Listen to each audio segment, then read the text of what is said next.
बिस्मिल्लाहिर्रहमानिर्रहीम। अज़ीज़ तुलबा मुअज़्ज़ज़ सामीन, अस्सलाम वालेकुम। आज हम एक नए लेक्चर के साथ आपसे मुखातिब हैं। आज का हमारा लेक्चर है डीसी जनरेटर या डीसी मशीन के पार्ट। याद रखिएगा, जनरेटर हो या मोटर हो, इनके हिस्से तकरीबन एक जैसे ही होते हैं। तो बेसिकली हमारा लेक्चर चल रहा था डीसी जनरेटर का, तो इसमें मैंने सोचा कि डीसी मशीन के हिस्से आप लोगों को पहले अवगत होना चाहिए। इसके तकरीबन 14 बड़े हिस्से हैं, जिनका तस्वीर या उनका क्रॉस सेक्शन खाका हमने साथ स्क्रीन पे आपको नज़र आ रहा होगा। इसमें सबसे पहला हिस्सा जो है वो योक है। जनरेटर के बैरूनी तरफ जो खोल होता है, खोल बनाया जाता है, उसको योक कहते हैं। ये जनाब आयरन का होता है और मजबूत मटीरियल का होता है। इसके ऊपर हुक वगैरह भी उसको उठाने के लिए लगी होती है और इसने हमारी इस पूरी मशीन को कवर किया होता है। ये लोहे या फलाद का बनाया जाता है, तो ये मैकेनिकल चोटों से बचाने के लिए और मैकेनिकल बोझ को बर्दाश्त करने के लिए पूरी मशीन को जो सपोर्ट फराहम करता है वो योक होता है, बाहर वाला खोल। और इसका दूसरा हिस्सा हम पढ़ने जा रहे हैं फील्ड पोल। अब जैसा कि आपको पता है कि जनरेटर हमने पढ़ा है कि एक जनाब फील्ड होती है, मैग्नेटिक फील्ड, और उसके साथ दूसरा हिस्सा आर्मेचर होता है। मैग्नेटिक फील्ड का रोल क्या होता है? उसने फ्लक्स को जनरेट करना होता है, मकनातीसी मैदान जनरेट करवाना होता है। उसके अंदर जब आर्मेचर गर्दिश करता है तो जाहिर बात है वो उस मकनातीसी फील्ड को या मैदान के फ्लक्स को कता करेगा। जब वो मैदान के फ्लक्स को कता करेगा तो इस तरह हमारे पास वहाँ पे इलेक्ट्रिकल सप्लाई पैदा होगी, ईएमएफ पैदा होगी, और अगर बैरूनी सर्किट क्लोज सर्किट लगाया गया, लोड लगाया गया, तो वहाँ पे करंट का फ्लो होगा। तो इसके लिए पहले फील्ड बनाने के लिए फील्ड के पोल्स बनाए जाते हैं जिसके ऊपर वाइंडिंग की होती है। बाद मशीनें 2 पोल वाली होती हैं, बाद 4 पोल वाली होती हैं, बाद जनरेटर 8 पोल्स के ऊपर भी मुश्तमिल होते हैं। तो ये फील्ड पोल योक की अंदरूनी तरफ लगाए जाते हैं। छोटी मशीनों में ये बॉडी के साथ ही ढाल के बनाए जाते हैं, जैसा कि आप तस्वीर में देखेंगे। और बड़े जनरेटरों में ये अलग से पोल्स बनाए जाते हैं जिसके ऊपर वाइंडिंग करनी होती है। फिर नट बोल्ट के ज़रिए इसको योक के अंदरूनी जानिब हम फिट कर देते हैं।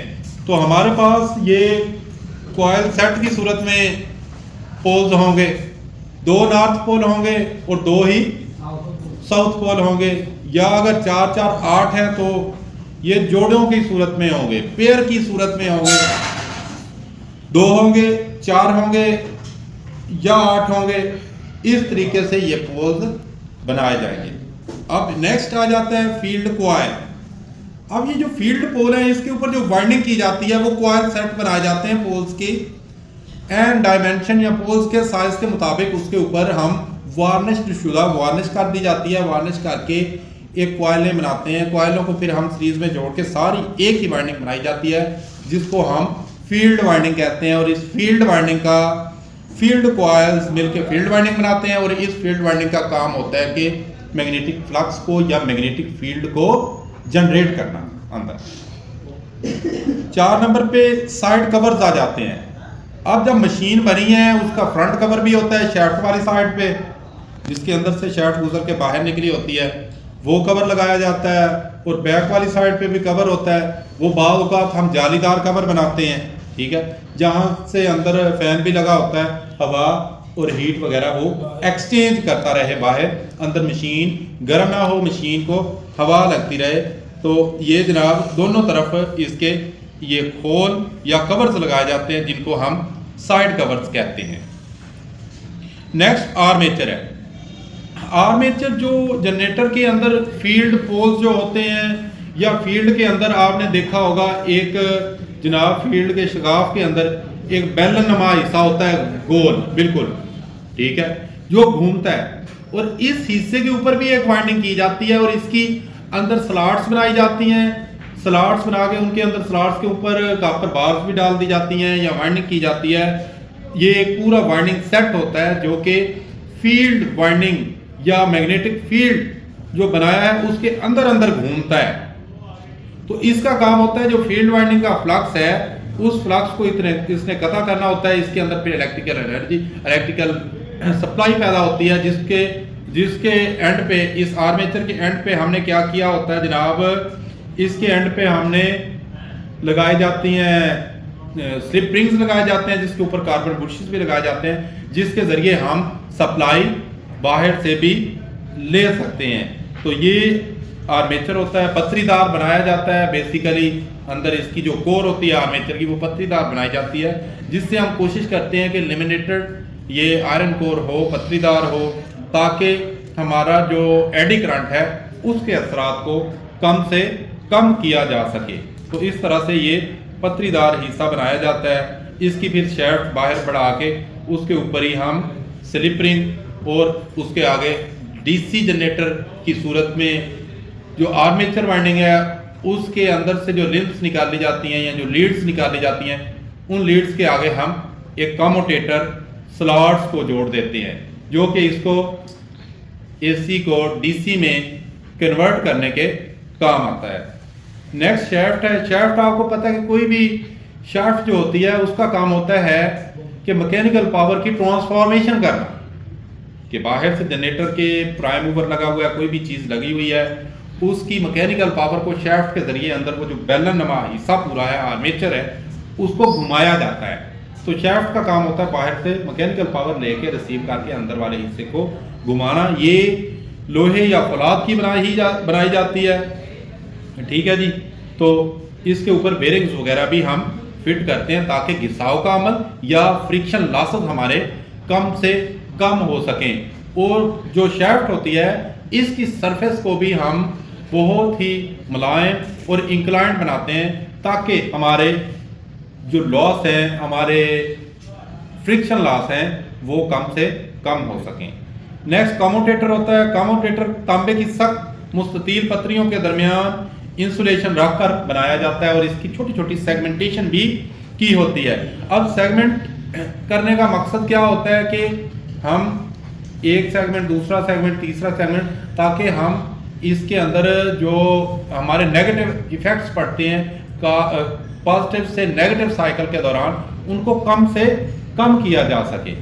इस तरह इन पत्रियों से हम एसी की या पल्सेटिंग एसी को प्योर डीसी में भी तब्दील करते हैं। तो कम्यूटेटर का यही काम होता है कि जनाब आर्मेचर सर्किट से एसी सप्लाई को लेके वो आगे उसकी स्लॉट्स के जरिए हम डीसी में तब्दील करते हैं। इस काम के लिए कम्यूटेटर इस्तेमाल होता है और कम्यूटेटर के प्रोसेस को हम कम्यूटेशन भी कहते हैं।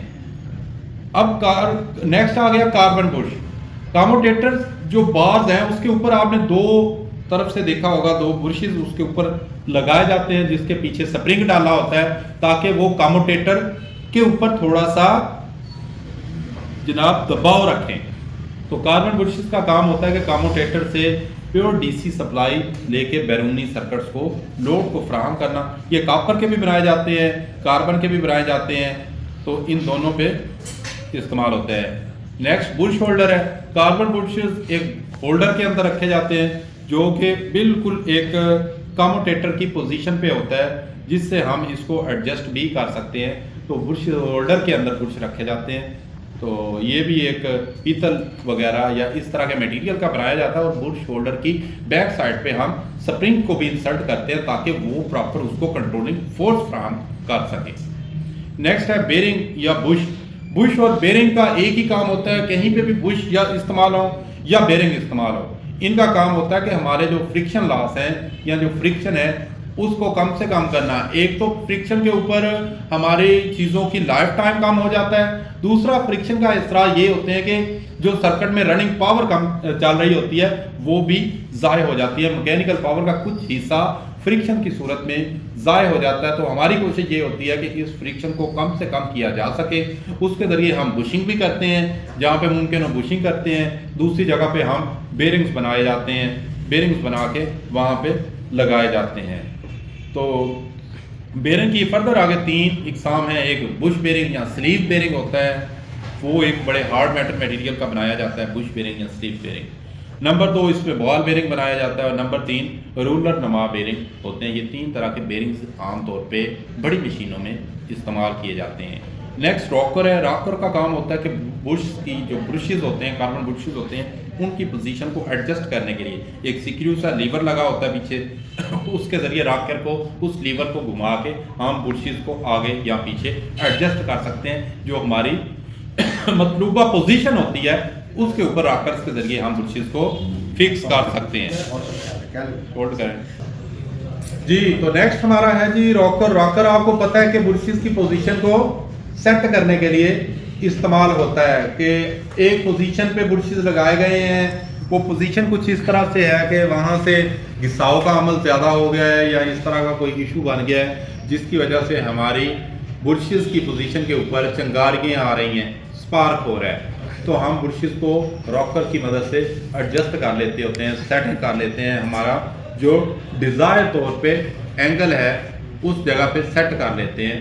तो ये रॉकर इस काम आता है डीसी मशीन के अंदर। नेक्स्ट है टर्मिनल बॉक्स। तो टर्मिनल बॉक्स आपको पता है कि वाइंडिंग तमाम की तमाम वाइंडिंग से बाहर एक जगह पे हम टर्मिनल निकाल लेते हैं, ठीक है।